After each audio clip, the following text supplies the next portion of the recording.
Senhor quer operar no nosso meio, mas Ele precisa que nós venhamos aceitar esse poder. O Senhor é um Deus que está sobre todas as coisas, mas tem uma coisa que Deus não está acima. Irmãos, tem uma coisa que Deus não pode operar, uma coisa que é maior do que o próprio Deus: a tua palavra.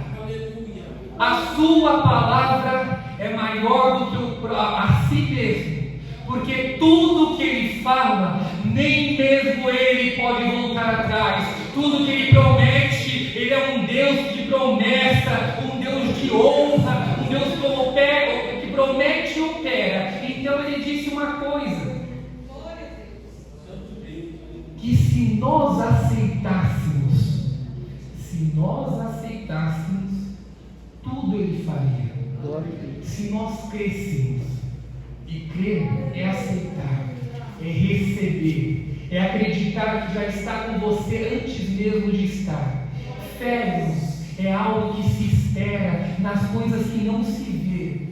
Hoje você entrou aqui com um pedido, saia daqui com ele prometido e creia nas tuas mãos. O Senhor te recebe. Você aceita? Se você aceita, o Senhor entrega nas tuas mãos. Mas Ele precisa que hoje você tenha essa certeza, essa aceitação. Receba no Senhor e Ele te dará. Glória a Deus.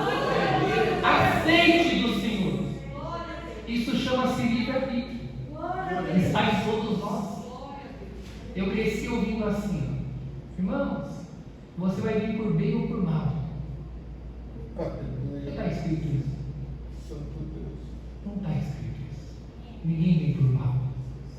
Nós vemos querendo, crendo, aceitando. Hoje você vai entender uma coisa. Hoje você vai entender que tudo aquilo que o Senhor quer te dar só necessita de uma coisa, uma pequena coisa.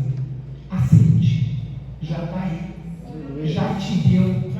Basta aceitar, basta receber, basta crer. O que falta? O que você precisa para você crer? O que você precisa para que você aceite aquilo que o Senhor quer te dar? Me fala o que o Senhor está fazendo na tua vida para você aceitar. Fala para o Senhor, explica para Ele: Senhor, eu necessito disso. Eu não conheço um Deus, irmão. Eu não conheço um Deus que é melhor estrategista na nossa vida. Eu não conheço um Deus para operar os milagres que Ele opera. Eu não conheço um Deus para provar que Ele está na nossa vida, irmão. Eu vou contar um testemunho para a gente finalizar dentro da palavra. Eu acho que eu já contei isso aqui, mas eu vou contar de novo. Eu estava no quartel, passei 4 anos como fuzileiro da aeronáutica, e o Senhor me prometeu estar ali dentro. Mas o Senhor dizia na sua palavra que aonde eu andasse, eu tinha que mostrar a luz dele que estava em mim. Mas eu andava camuflado na selva. Um dia um provado pediu licença ali, uma aula que nós estávamos tendo. Fui ali para aqueles banheiros improvisados, ajoelhei ali e falei: Senhor, o Senhor disse que aonde eu estivesse, eu tinha que mostrar a tua luz que está em mim, Senhor. Eu estou em meia selva, eu estou camuflado. Quem saberá que eu sou teu servo aqui? Saí dali, voltei para a sala de aula, a aula acabou, estamos descendo por um trilho. E estava eu com o caderno na mão, lápis na outra, e de cabeça baixa, aprovado. Quando a gente está aprovado, a gente fica cabisbaixo, é natural. Então, cabisbaixo aqui é natural, não é o fim do mundo, é normal. O Senhor, quando estava para ser crucificado, estava cabisbaixo, estava triste. É natural estar triste. Não acha que a tristeza vai te matar. É natural você ficar triste em aprovação. Nós somos homens, somos mulheres, somos sujeitos aos mesmos erros. Entenda, aceite. Estou descendo ali, lápis na mão, de cabeça abaixo. Eu era o último da fila. Eu só consegui enxergar o coturno brilhando. E aí fui levantando assim, era o sargento. Aí eu fui tentar trocar de mão para prestar continência e fiz flexão. E flexão não é nada. Não é nada. Flexão você paga 10 flexão, 20, até a morte, como eles falam. Acabou.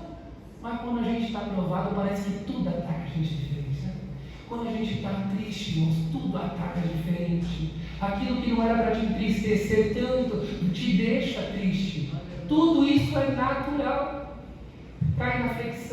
E eu lembro que eu falei, Senhor, tem misericórdia. Aquele sargento, do jeito que ele estava assim, ó, ele fez assim, não, levanta, e eu levantei o caderninho ali, cara, e fiquei naquela posição de sentido, sem entender nada. Ele ficou olhando para mim com uma cara de assustado, eu também não entendia nada, e ele começou a ir embora, e eu estou ali, esperar isso aí. Andou mais um pouquinho, olhou para trás, olhou a segunda, na terceira vez ele estava mais ou menos no arco ali da porta, e ele voltou. E pensei, lá vem. Chegou perto de mim e fez assim, um aluno. E como eu entrei para o concurso, então é aluno em vez de solo. O aluno, você é crente? Eu falei, sou senhor. Você é crente, tá? Senhor Deus da congregação. Eu falei, está certo. Esses crentes da congregação têm um brilho diferente, né?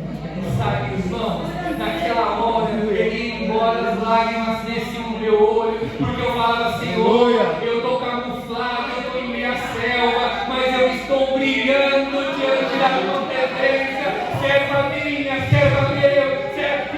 Entenda uma coisa, hoje você sai daqui, mas você sai daqui diferente, você vai sair com um brilho que todos vão andar quando você entrar na tua casa, por onde você passar, no seu trabalho, não importa onde, olharão para você e falarão, que brilho é esse? Que mulher é essa? Que homem é esse?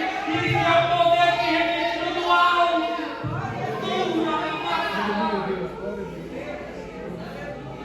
Santo Deus. Creia, irmãos.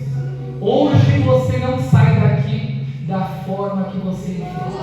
Hoje você está revestido com algo diferente. A partir de amanhã, Deus te tocará de uma forma diferente. Você passará a ver a Deus nas pequenas coisas. Você não vai mais carregar uma placa. Você não vai mais achar que é o vestido, que é o cabelo, que é o terno. Não, é um brilho, é algo que não se explica, é uma energia que as pessoas iriam querer estar do teu lado, sentirão paz onde você entrar, aonde tiver ali tudo bagunçado, quando você entrar, vai tudo se ajeitar, porque junto com você vai ter um exército caminhando ao teu lado, vai ter um Senhor na tua frente, o leão da tribo de Judá. Saia daqui hoje, com uma espada na mão, com uma armadura diferente. Entenda, o que me pedires, eu te darei. Por onde andares, eu andarei. Onde colocar a palma das tuas mãos, a planta dos teus pés, eu serei contigo. Essa é a palavra de Deus, Senhor. Glória a Deus, aleluia, Jesus.